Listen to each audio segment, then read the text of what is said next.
Salut, c'est Romain, bienvenue dans un nouvel épisode du podcast Parlons de Design. Dans cet épisode, je vais te parler d'un sujet dont tu dois entendre assez peu parler, et un sujet vachement intéressant en fait, je m'étais pas particulièrement intéressé, et puis pour un projet duquel je vais te parler très prochainement, j'ai utilisé ça, et du coup je pense que c'est assez intéressant, j'ai étudié la chose et je vais t'en parler dans cet épisode. Donc je vais te parler de l'haptic feedback, en français le retour haptique, donc qui est utilisable notamment sur les téléphones portables, sur les mobiles. Donc déjà, qu'est-ce que c'est le retour haptique? C'est tout simplement un feedback physique qui est lié à une interface digitale. Donc ça va se faire dans sa forme la plus primitive par des simples vibrations, entre guillemets. C'est ce qui se passe notamment sur Android, où ton téléphone va vibrer pour envoyer ce feedback. Et ça existe notamment sur les iPhones les plus récents, avec un vrai retour haptique, si on peut appeler ça comme ça, où ça ne vibre pas, mais ça fait un espèce de tape. C'est une sensation assez difficile à décrire, à part si tu l'as déjà testé. Donc si tu l'as pas testé, emprunte un iPhone récent à un de tes amis ou va tester en Apple Store, et ça te fait un espèce de tape dans la main, assez agréable et plutôt naturel. Et donc voilà, quand je te parle d'haptic feedback, je te parle de cette sensation-là. Donc des petits points importants avant de commencer vraiment sur l'utilisation. Déjà, donc si toi t'es designer et que tu n'y connais rien en code, tu pourras savoir que le dev avec qui tu travailles ou les devs avec qui tu travailles n'auront pas du tout de mal à implémenter cet haptic feedback. C'est vraiment ultra simple à ajouter en 2-3 lignes de code, c'est envoyé dans la main de l'utilisateur. Donc c'est vraiment simple à utiliser, ne t'inquiète pas à ce propos-là. Par contre, c'est le rôle du designer de choisir à quel moment placer cet haptic feedback, et de le choisir vraiment avec délicatesse, car on va voir à travers une petite étude de cas qu'il y a des cas où ça peut vraiment être une catastrophe pour l'utilisateur, niveau expérience, niveau sensation, ça peut être très désagréable.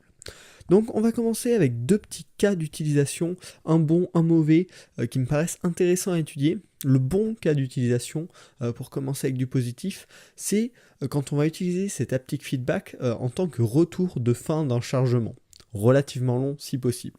Tu l'as peut-être expérimenté par exemple sur l'application de Twitter quand tu recharges ton fil d'actualité. Une fois que le fil s'est rechargé, tu vas avoir un petit retour haptique qui va te signaler que le chargement est fini, que tu peux consommer le contenu.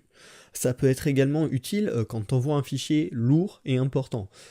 Sur une application, tu choisis ton fichier, tu l'envoies, le temps d'upload peut être relativement long, de quelques centièmes de seconde à quelques secondes, et envoyer un retour, un feedback haptique dans ce cadre-là peut être très intéressant, car l'utilisateur a tendance pendant ce temps de chargement à regarder un peu à côté, à lâcher son attention, et ce retour haptique va lui permettre, même s'il ne regarde pas l'application, de se dire ok c'est bon, maintenant c'est disponible, je peux consommer mon contenu, je peux continuer à utiliser mon appareil.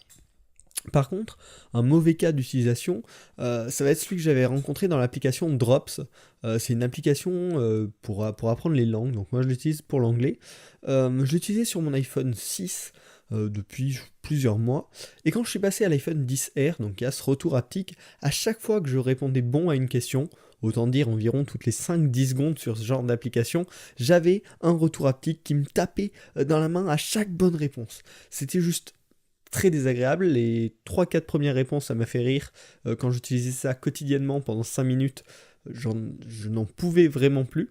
Ce retour haptique, donc vraiment un excès et très désagréable. J'ai failli supprimer l'application suite à ce souci-là. Heureusement, ça a été corrigé. Je ne sais plus corrigé ou désactivable par la suite, donc je l'ai forcément désactivé. Et puis je continue à utiliser cette application, mais c'est pour vous montrer à quel point un mauvais usage de ces retours haptiques peuvent être dangereux. J'étais vraiment au bout d'une semaine prêt à désinstaller l'application.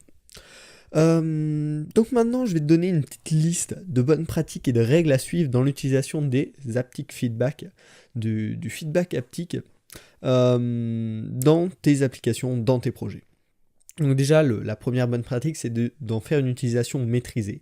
Ça doit être rare, pas toutes les 10 secondes, et spécifique à certaines actions, notamment qui nécessitent un temps d'attente. La gestion de la puissance du retour haptique doit se faire également selon l'importance de la tâche. Si une réaction rapide est nécessaire après ce retour haptique, là on peut faire un retour haptique fort, donc qui va être un peu plus plus puissant, qui va plus réveiller l'utilisateur. Et si c'est une tâche secondaire, moins importante, ce retour haptique doit être plus faible. Ça doit donc s'adapter à l'importance, tout simplement. Ensuite, l'idée de proposer un retour haptique, c'est que l'utilisateur va pouvoir libérer son attention pendant le temps d'attente, le temps entre son action, son interaction à lui, et le résultat qui arrive au moment où le retour haptique est donné.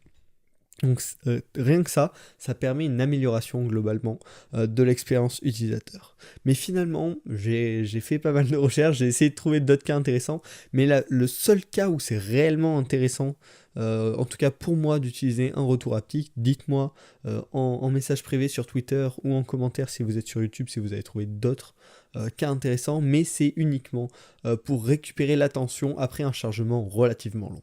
Et c'est de là que j'en ai tiré 3 règles globalement. La première, c'est de ne pas utiliser le retour haptique pour des actions avec un temps d'attente inférieur à 0,3 secondes. Moins de 0,3 secondes, c'est pas la peine. Votre utilisateur ne va pas quitter votre application en termes d'attention, et donc le retour haptique n'est pas du tout nécessaire.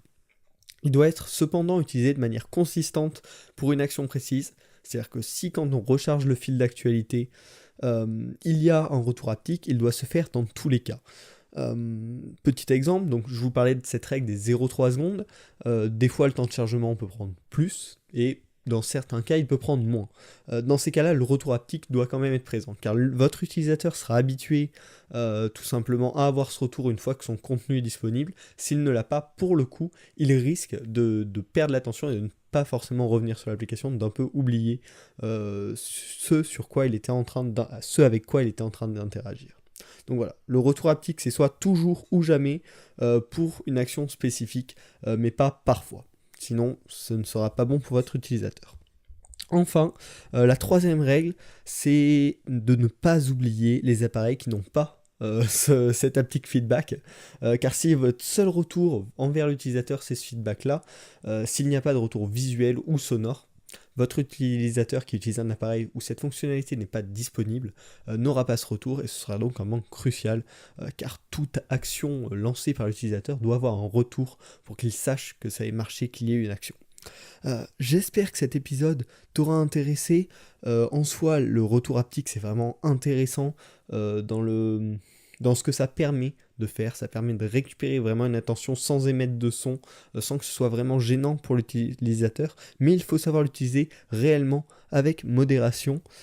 Si ce podcast t'a plu, tu peux le noter sur iTunes, ça fait longtemps que je ne l'ai pas demandé, ça permet de faire connaître un peu le podcast. Tu peux t'abonner sur YouTube, sur Spotify, sur iTunes, sur la plateforme que tu veux, et tu peux également partager le podcast avec tes amis, avec des designers qui pourraient être intéressés par ces sujets-là, afin d'agrandir la communauté. J'espère qu'il t'a plu, on se retrouve la semaine prochaine pour un nouvel épisode de Parlons Design.